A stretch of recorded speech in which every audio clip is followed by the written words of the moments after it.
Section I. The Convocation of the Assembly. Thus have I heard. Upon a time Buddha sojourned in Anathapindika's park by Shravasti with a great company of bhikshus, even 1,250. One day, at the time for breaking fast, the world-honored one enrobed, and carrying his bowl made his way into the great city of Shravasti to beg for his food. In the midst of the city he begged from door to door according to rule. This done, he returned to his retreat and took his meal. When he had finished, he put away his robe and begging bowl, washed his feet, arranged his seat, and sat down. Section the second. Subhuti makes a request. Now in the midst of the assembly was the venerable Subhuti.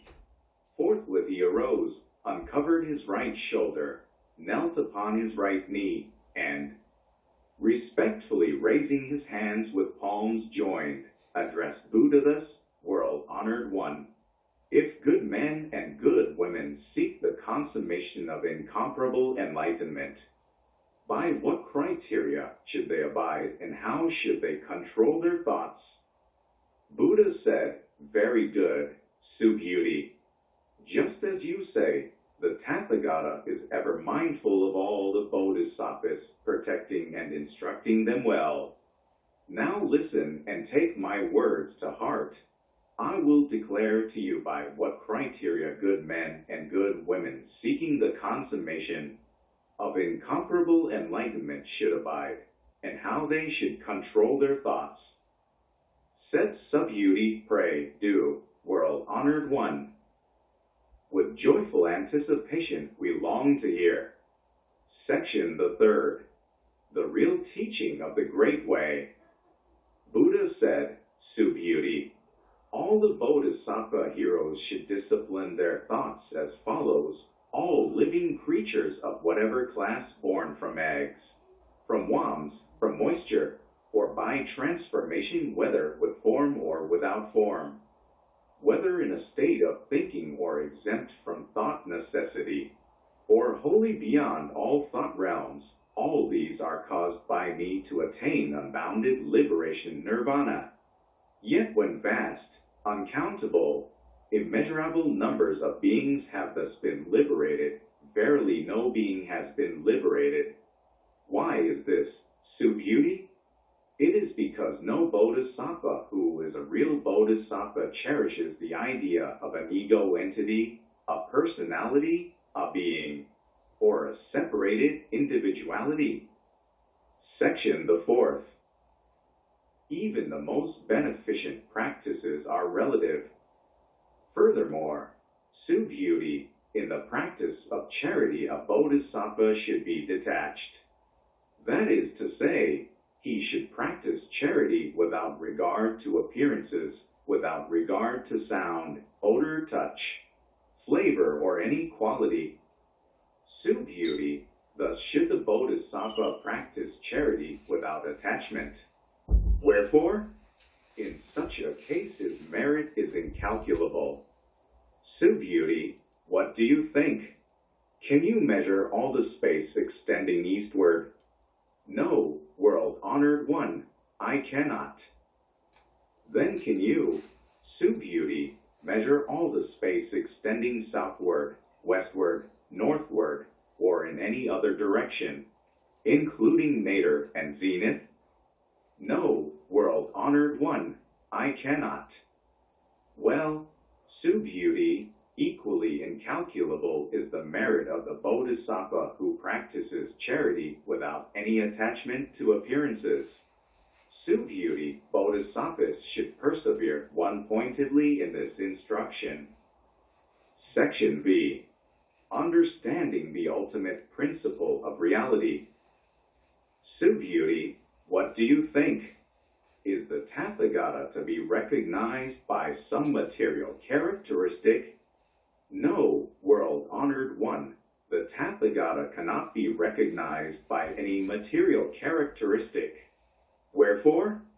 Because the Tathagata has said that material characteristics are not, in fact, material characteristics.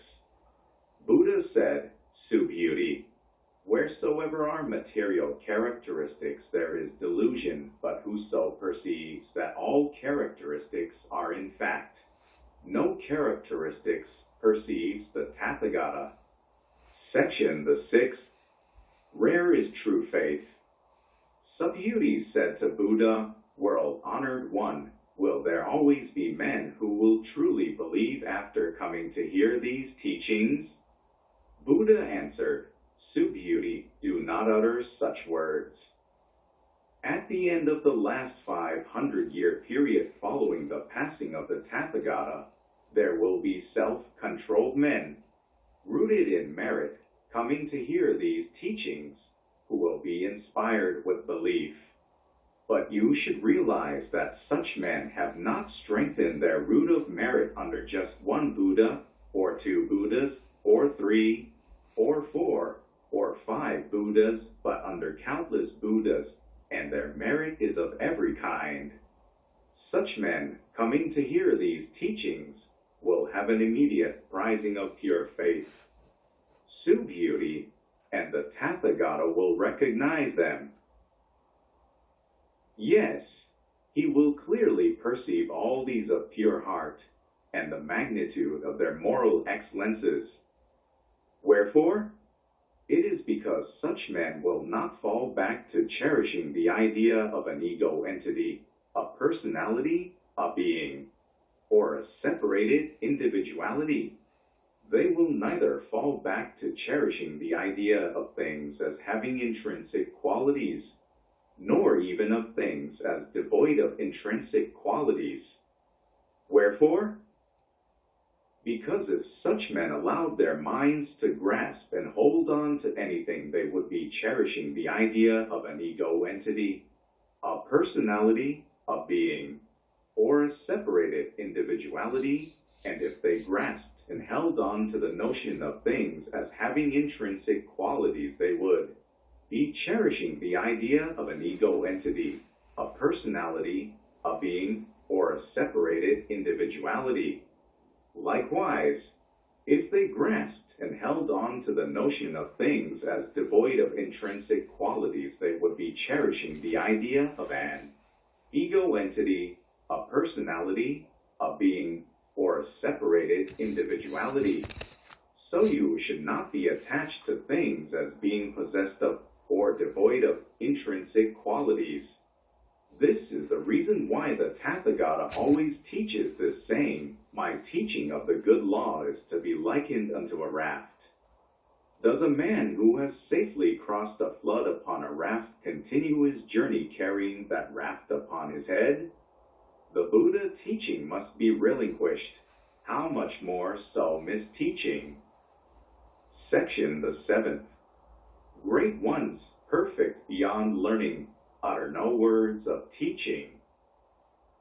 Subhuti, what do you think? Has the Tathagata attained the consummation of incomparable enlightenment? Has the Tathagata a teaching to enunciate? Subhuti answered, as I understand Buddha's meaning, there is no formulation of truth called consummation of incomparable enlightenment. Moreover, the Tathagata has no formulated teaching to enunciate. Wherefore? Because the Tathagata has said that truth is uncontainable and inexpressible. It neither is nor is it not. Thus it is that this unformulated principle is the foundation of the different systems of all the sages. Section the 8th. The fruits of meritorious action. Subhuti, what do you think? If anyone filled 3,000 galaxies of worlds with the 7 treasures and gave all away in gifts of alms, would he gain great merit? Subhuti said, great indeed, world-honored one. Wherefore? Because merit partakes of the character of no merit, the Tathagata characterized the merit as great. Then Buddha said, on the other hand, If anyone received and retained even only 4 lines of this discourse, and taught and explained them to others, his merit would be the greater. Wherefore? Because, Sue Beauty, from this discourse issued forth all the Buddhas and the consummation of incomparable enlightenment teachings of all the Buddhas. Sue Beauty, what is called the religion given by Buddha is not, in fact, Buddha religion. Section the 9th. Real designation is undesignate. Sue Beauty, what do you think? Does a disciple who has entered the stream of the holy life say within himself, I obtain the fruit of a stream entrant? Sue Beauty said, No, world-honored one. Wherefore? Because stream entrant is merely a name. There is no stream entering. The disciple who pays no regard to form, sound, odor, taste, touch, or any quality is called a stream entrant. Sue Beauty, what do you think? Does an adept who is subject to only one more rebirth say within himself, I obtain the fruit of a once to be reborn? Sue Beauty said, No, world-honored one. Wherefore? Because once to be reborn is merely a name. There is no passing away nor coming into existence. The adept who realizes this is called once to be reborn. Sue Beauty, what do you think? Does a venerable one who will never more be reborn as a mortal say within himself, I obtain the fruit of a non-returner? Sue Beauty said, No, world-honored one. Wherefore? Because non-returner is merely a name. There is no non-returning, hence the designation, non-returner. Sue Beauty, what do you think? Does a holy one say within himself, I have obtained perfective enlightenment? Sue Beauty said, No, world-honored one. Wherefore? Because there is no such condition as that called perfective enlightenment. World-honored one, if a holy one of perfective enlightenment said to himself, Such am I, he would necessarily partake of the idea of an ego entity, a personality, a being, or a separated individuality. World-honored one, when the Buddha declares that I excel amongst holy men in the yoga of perfect quiescence, in dwelling in seclusion, and in freedom from passions, I do not say within myself, I am a holy one of perfective enlightenment, free from passions. World-honored one, if I said within myself, such am I, you would not declare, Sue Beauty finds happiness abiding in peace, in seclusion in the midst of the forest. This is because Sue Beauty abides nowhere, therefore he is called Sue Beauty, joyful abider in peace, dweller in seclusion in the forest. Section X. Setting forth Pure Lands. Buddha said, Sue Beauty, what do you think? In the remote past, when the Tathagata was with Dipankara Buddha, did he have any degree of attainment in the good law? No, world-honored one. When the Tathagata was with Dipankara Buddha, he had no degree of attainment in the good law. Sue Beauty, what do you think? Does a bodhisattva set forth any majestic Buddha lands? No, world-honored one. Wherefore? Because setting forth majestic Buddha lands is not a majestic setting forth. This is merely a name.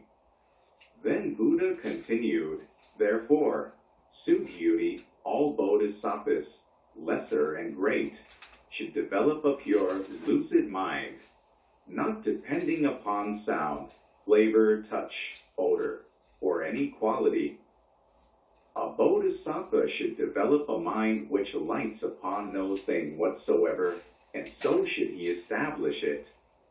Sue Beauty, This may be likened to a human frame as large as the mighty Mount Sumeru. What do you think? Would such a body be great? Subhuti replied, Great indeed, world-honored one. This is because Buddha has explained that no body is called a great body. Section the 11th. The superiority of unformulated truth. Subhuti, if there were as many Ganges rivers as the sand grains of the Ganges, would the sand grains of them all be many? Subhuti said, Many indeed, world-honored one. Even the Ganges rivers would be innumerable. How much more so would be their sand grains? Subhuti, I will declare a truth to you. If a good man or good woman filled 3,000 galaxies of worlds with the 7 treasures for each sand grain in all those Ganges rivers, and gave all away in gifts of alms, would he gain great merit? Subhuti answered, Great indeed, world-honored one.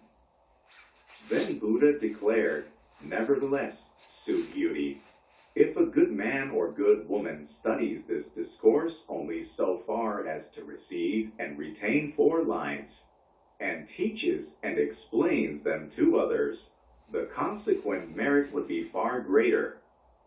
Section the 12th. Veneration of the true doctrine. Furthermore, Subhuti, you should know that wheresoever this discourse is proclaimed, by even so little as 4 lines, that place should be venerated by the whole realms of gods, men and titans, as though it were a Buddha shrine. How much more is this so in the case of one who is able to receive and retain the whole and read and recite it throughout?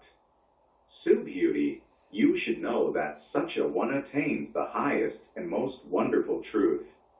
Wheresoever this sacred discourse may be found, there should you comport yourself as though in the presence of Buddha and disciples worthy of honor. Section the 13th. How this teaching should be received and retained. At that time, Subhuti addressed Buddha, saying, World-honored one, by what name should this discourse be known? And how should we receive and retain it? Buddha answered, Subhuti, this discourse should be known as the diamond of the perfection of transcendental wisdom. Thus should you receive and retain it. Subhuti, what is the reason herein? According to the Buddha, teaching the perfection of transcendental wisdom is not really such. Perfection of transcendental wisdom is just the name given to it. Subhuti, what do you think? Has the Tathagata a teaching to enunciate? Subhuti replied to the Buddha, world-honored one, the Tathagata has nothing to teach. Subhuti, what do you think? Would there be many molecules in the composition of 3,000 galaxies of worlds? Subhuti said, Many indeed, world-honored one. Subhuti, the Tathagata declares that all these molecules are not really such. They are called molecules. Furthermore, the Tathagata declares that a world is not really a world. It is called a world. Subhuti, what do you think? May the Tathagata be perceived by the 32 physical peculiarities of an outstanding sage. No, world-honored one, the Tathagata may not be perceived by these 32 marks. Wherefore? Because the Tathagata has explained that the 32 marks are not really such. They are called the 32 marks. Subhuti, if on the one hand a good man or a good woman sacrifices as many lives as the sand grains of the Ganges, and on the other hand anyone receives and retains even only 4 lines of this discourse, and teaches and explains them to others, the merit of the latter be the greater. Section the 14th. Perfect peace lies in freedom from characteristic distinctions.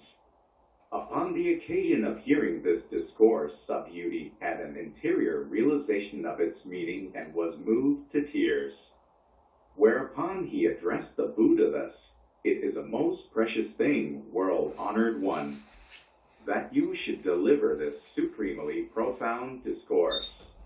Never have I heard such an exposition since of old my eye of wisdom first opened. World-honored one, if anyone listens to this discourse in faith with a pure, lucid mind, he will thereupon conceive an idea of fundamental reality. We should know that such a one establishes the most remarkable virtue.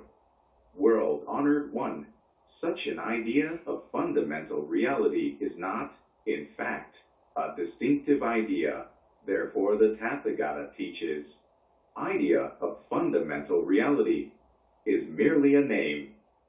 World-honored one, having listened to this discourse, I receive and retain it with faith and understanding. This is not difficult for me, but in ages to come, in the last 500 years, if there be men coming to hear this discourse who receive and retain it with faith and understanding, they will be persons of most remarkable achievement. Wherefore? Because they will be free from the idea of an ego entity, free from the idea of a personality, free from the idea of a being, and free from the idea of a separated individuality. And why? Because the distinguishing of an ego entity is erroneous. Likewise, the distinguishing of a personality, or a being, or a separated individuality is erroneous. Consequently, those who have left behind every phenomenal distinction are called Buddhas all. Buddha said to Subhuti, just as you say, if anyone listens to this discourse and is neither filled with alarm nor awe nor dread, be it known that such a one is of remarkable achievement. Wherefore? Because Subhuti, the Tathagata, teaches that the first perfection, the perfection of charity, is not, in fact, the first perfection. Such is merely a name. Subhuti, the Tathagata, teaches likewise that the perfection of patience is not the perfection of patience. Such is merely a name. Why so?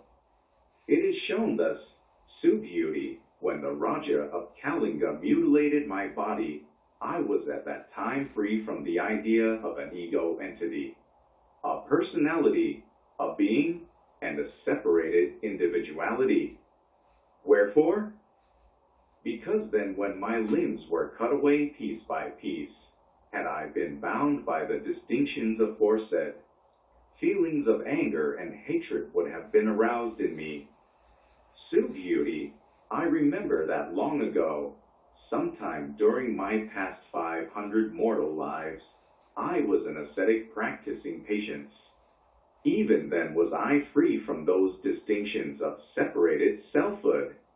Therefore, Subhuti, Bodhisattvas should leave behind all phenomenal distinctions and awaken the thought of the consummation of incomparable enlightenment by not allowing the mind to depend upon notions evoked by the sensible world, by not allowing the mind to depend upon notions evoked by sounds, odors, flavors, touch contacts, or any qualities.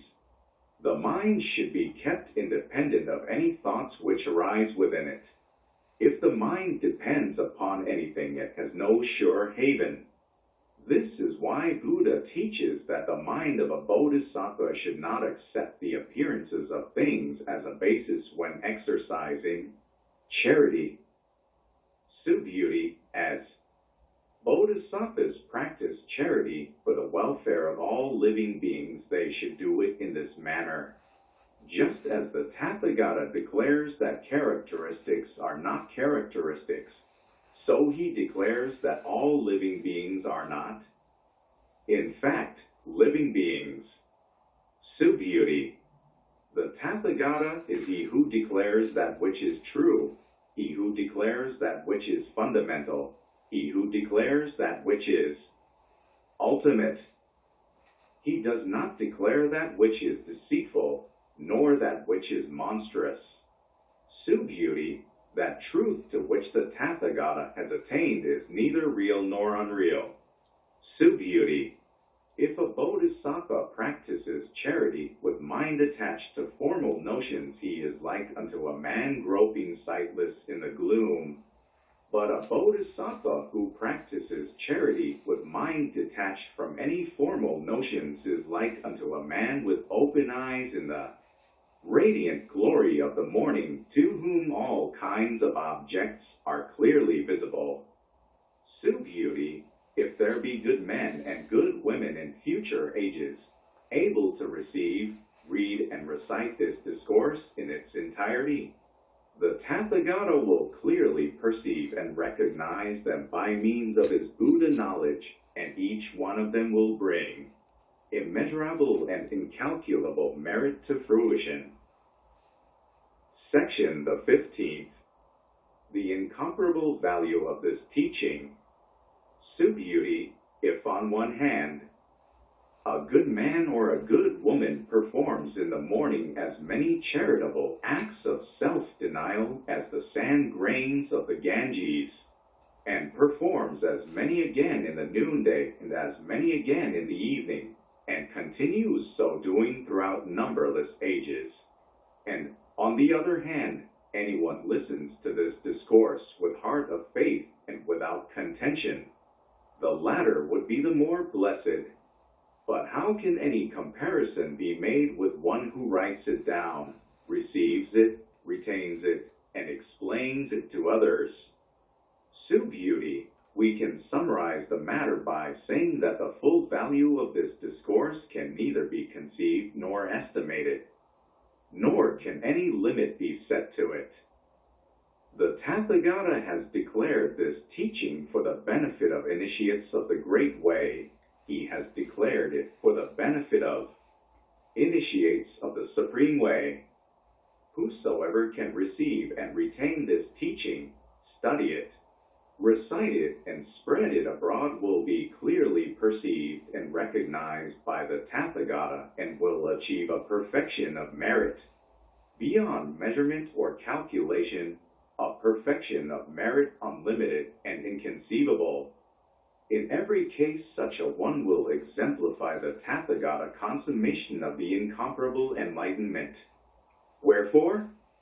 Because, Subhuti, those who find consolation in limited doctrines involving the conception of an ego entity, a personality, a being, or a separated individuality are unable to accept, receive, study, recite, and openly explain this discourse.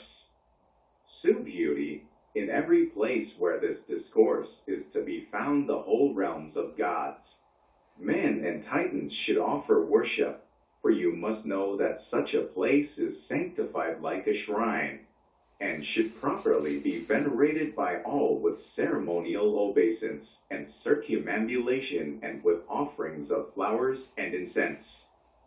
Section the 16th. Purgation through suffering, the retribution for past sins. Furthermore, Subhuti, if it be that good men and good women who receive and retain this discourse are downtrodden, their evil destiny is the inevitable retributive result of sins committed in their past mortal lives. By virtue of their present misfortunes, the reacting effects of their past will be thereby worked out, and they will be in a position to attain the consummation of incomparable enlightenment. Subhuti, I remember the infinitely remote past before Dipankara Buddha. There were 84,000 myriads of multimillions of Buddhas, and to all these I made offerings, yes. All these I served without the least trace of fault. Nevertheless, if anyone is able to receive, retain, study, and recite this discourse at the end of the last 500-year period, He will gain such a merit that mine in the service of all the Buddhas could not be reckoned as 100th part of it, not even 1,000 myriad multimillionth part of it. Indeed, no such comparison is possible. Beauty, if I fully detailed the merit gained by good men and good women coming to receive, retain, study and recite this discourse in the last period, my hearers would be filled with doubt and might become disordered in mind, suspicious and unbelieving. You should know, Beauty, that the significance of this discourse is beyond conception. Likewise, the fruit of its rewards is beyond Section the 17th. No one attains transcendental wisdom.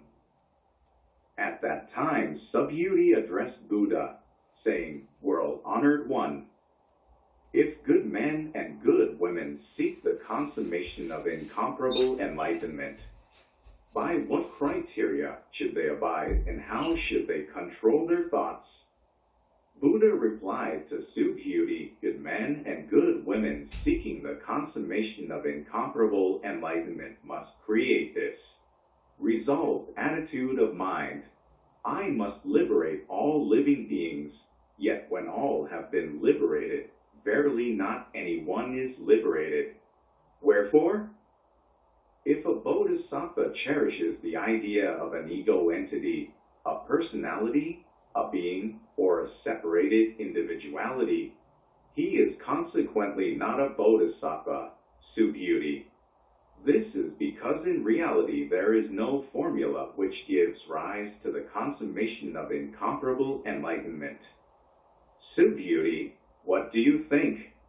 When the Tathagata was with Dipankara Buddha, was there any formula for the attainment of the consummation of incomparable enlightenment? No, world-honored one, as I understand Buddha's meaning, there was no formula by which the Tathagata attained the consummation of incomparable enlightenment. Buddha said, you are right, Subhuti. Verily there was no formula by which the Tathagata attained the consummation of incomparable enlightenment. Subhuti, had there been any such formula, Dipankara Buddha would not have predicted concerning me. In the ages of the future you will come to be a Buddha called Shakyamuni. But Dipankara Buddha made that prediction concerning me because there is actually no formula for the attainment of the consummation of incomparable enlightenment. The reason herein is that Tathagata is a signification implying all formulas. In case anyone says that the Tathagata attained the consummation of incomparable enlightenment, I tell you truly, Subhuti, that there is no formula by which the Buddha attained it. Subhuti, the basis of Tathagata's attainment of the consummation of incomparable enlightenment is wholly beyond. It is neither real nor unreal. Hence I say that the whole realm of formulations is not really such, therefore it is called realm of formulations. Subhuti, a comparison may be made with the idea of a gigantic human frame. Then Subhuti said, the world-honored one has declared that such is not a great body. A great body is just the name given to it. Subhuti, it is the same concerning bodhisattvas. If a bodhisattva announces, I will liberate all living creatures, he is not rightly called a bodhisattva. Wherefore? Because, Subhuti, there is really no such condition as that called bodhisattvaship. Because Buddha teaches that all things are devoid of selfhood, devoid of separate individuality. Subhuti, if a bodhisattva announces, I will set forth majestic Buddha lands, one does not call him a bodhisattva, because the Tathagata has declared that the setting forth of majestic Buddha lands is not really such a majestic setting forth. is just the name given to it. Subhuti bodhisattvas who are wholly devoid of any conception of separate selfhood are truthfully called bodhisattvas. Section the 18th. All modes of mind are really only mind. Subhuti, what do you think? Does the Tathagata possess the human eye? Yes, world-honored one, he does. Well, do you think the Tathagata possesses the divine eye? Yes, world-honored one, he does. And do you think the Tathagata possesses the Gnostic eye? Yes, world-honored one, he does. And do you think the Tathagata possesses the eye of transcendent wisdom? Yes, world-honored one, he does. And do you think the Tathagata possesses the Buddha eye of omniscience? Yes, world-honored one, he does. Subhuti, what do you think? Concerning the sand grains of the Ganges, has the Buddha taught about them? Yes, world-honored one, the Tathagata has taught concerning these grains. Well, Subhuti, if there were as many Ganges rivers as the sand grains of the Ganges, and there was a Buddha land for each sand grain in all, those Ganges rivers, would those Buddha lands be many? Subhuti replied, many indeed, world-honored one. Then Buddha said, Subhuti, however many living beings there are in all those Buddha lands, though they have manifold modes of mind, the Tathagata understands them all. Wherefore? Because the Tathagata teaches that all these are not mind, they are merely called mind. Subhuti, it is impossible to retain past mind, impossible to hold on to present mind, and impossible to grasp future mind. Section the 19th. Absolute reality is the only foundation. Subhuti, what do you think? If anyone filled 3,000 galaxies of worlds with the 7 treasures and gave all away in gifts of alms, would he gain great merit? Yes, indeed, world-honored one, he would gain great merit. Subhuti, if such merit was real, the Tathagata would not have declared it to be great. But because it is without a foundation, the Tathagata characterized it as great. Section the 20th. The unreality of phenomenal distinctions. Subhuti, what do you think? Can the Buddha be perceived by his perfectly formed body? No, world-honored one. The Tathagata cannot be perceived by his perfectly formed body, because the Tathagata teaches that a perfectly formed body is not really such, it is merely called a perfectly formed body. Subhuti, what do you think? Can the Tathagata be perceived by means of any phenomenal characteristic? No, world-honored one. The Tathagata may not be perceived by any phenomenal characteristic. Because the Tathagata teaches that phenomenal characteristics are not really such, they are merely termed phenomenal characteristics. Section the 21st. Words cannot express truth. That which words express is not truth.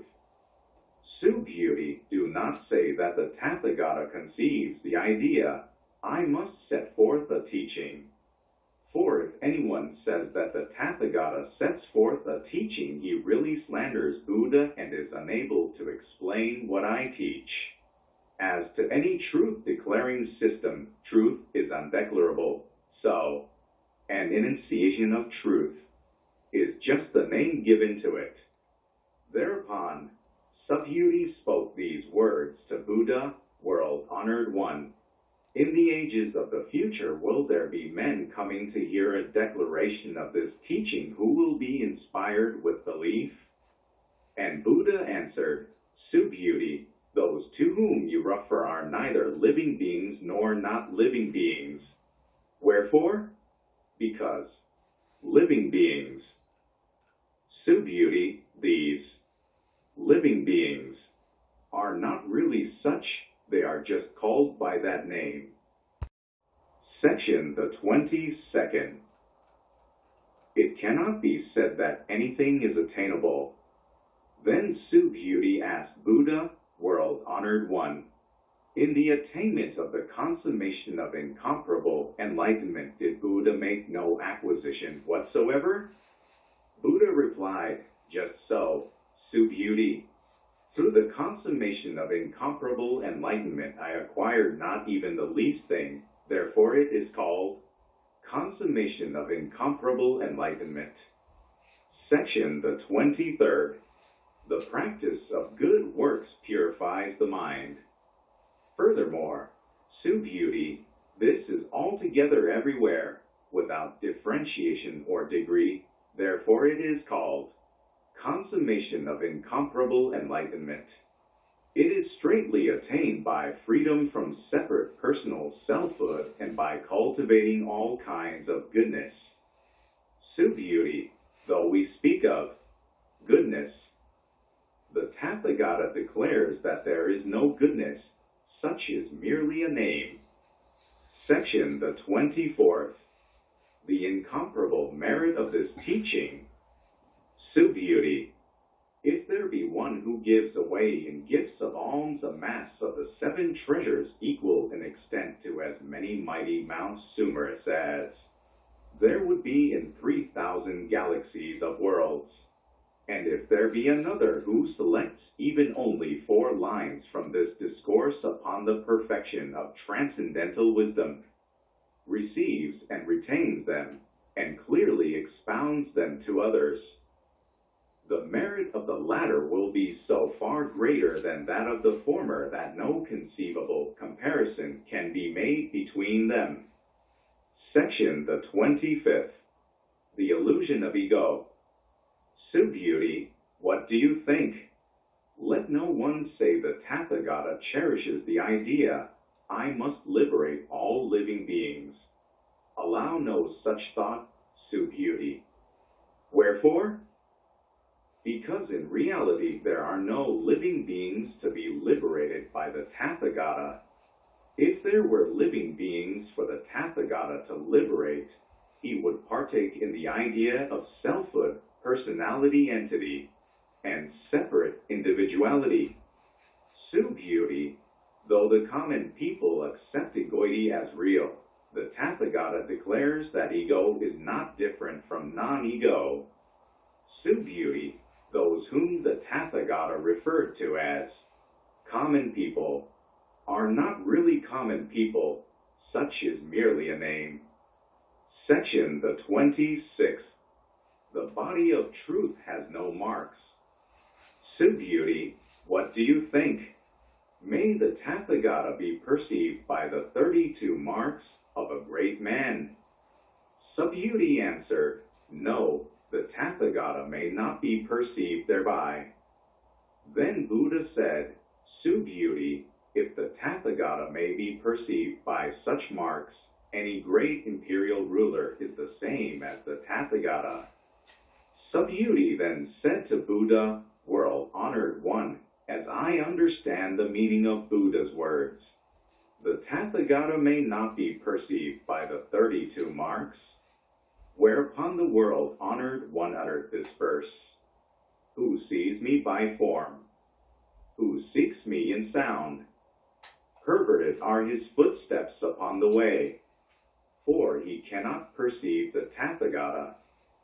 Section the 27th. It is erroneous to affirm that all things are ever extinguished. Subhuti, if you should conceive the idea that the Tathagata attained the consummation of incomparable enlightenment by reason of his perfect form, do not countenance such thoughts. The Tathagata's attainment was not by reason of his perfect form. On the other hand, Subhuti, if you should conceive the idea that anyone in whom dawns the consummation of incomparable enlightenment declares that all Manifest standards are ended and extinguished. Do not countenance such thoughts. Wherefore? Because the man in whom the consummation of incomparable enlightenment dawns does not affirm concerning any formula that it is finally extinguished. Section the 28th. Attachment to rewards of merit. Subhuti. If one bodhisattva bestows in charity sufficient of the 7 treasures to fill as many worlds as there are sand grains in the river Ganges, and another, realizing that all things are egoless, attains perfection through patient forbearance, the merit of the latter will far exceed that of the former. Why is this, Subhuti? It is because all bodhisattvas are insentient as to the rewards of merit. Then Subhuti said to Buddha, what is this saying, world-honored one, that bodhisattvas are insentient as to rewards of merit? And Buddha answered, Subhuti, bodhisattvas who achieve merit should not be fettered with desire for rewards. Thus it is said that the rewards of merit are not received. Section the 29th. Perfect tranquility.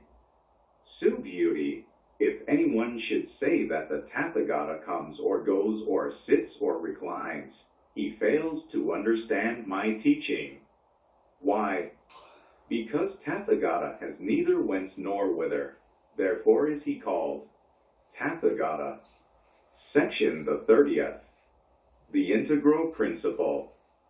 Subhuti, if a good man or a good woman ground an infinite number of galaxies of worlds to dust, would the resulting minute particles be many? Subhuti replied, many indeed, world-honored one. Wherefore? Because if such were really minute particles, Buddha would not have spoken of them as minute particles. For as to this, Buddha has declared that they are not really such. Minute particles is just the name given to them. Also, world-honored one, when the Tathagata speaks of galaxies of worlds, these are not worlds, for if reality could be predicated of a world, it would be a self-existent cosmos, and the Tathagata teaches that there is really no such thing. Cosmos is merely a figure of speech. Then Buddha said, Subhuti, words cannot explain the real nature of a cosmos. Only common people fettered with desire make use of this arbitrary method. Section the 31st. Conventional truth should be cut off. Subhuti, if anyone should say that Buddha declares any conception of egoity, do you consider he would understand my teaching correctly? No, world-honored one, such a man would not have any sound understanding of the Tathagata's teaching, because the world-honored one declares that notions of selfhood, personality, entity, and separate individuality, as really existing, are erroneous. These terms are merely figures of speech. Thereupon Buddha said, Subhuti, those who aspire to the consummation of incomparable enlightenment should recognize and understand all varieties of things in the same way and cut off the arising of views which are mere aspects. Subhuti, as regards aspects, the Tathagata declares that in reality they are not such. They are called aspects. Section the 32nd. The delusion of appearances. Subhuti, someone might fill innumerable worlds with the 7 treasures and give all away in gifts of alms. But if any good man or any good woman awakens the thought of enlightenment and takes even only 4 lines from this discourse, reciting, using, receiving, retaining, and spreading them abroad and explaining them for the benefit of others, it will be far more meritorious. Now, in what manner may he explain them to others? By detachment from appearances, abiding in real truth. So I tell you, thus shall ye think of all this fleeting world. A star at dawn, a bubble in a stream, a flash of lightning in a summer cloud, a flickering lamp, a phantom, and a dream. When the Buddha finished this discourse, the Venerable Subhuti, together with the Bhikshus, Bhikshunis, lay brothers and sisters, and the whole realms of gods, men and titans, were filled with joy by his teaching, and, taking it sincerely to heart, they went their ways.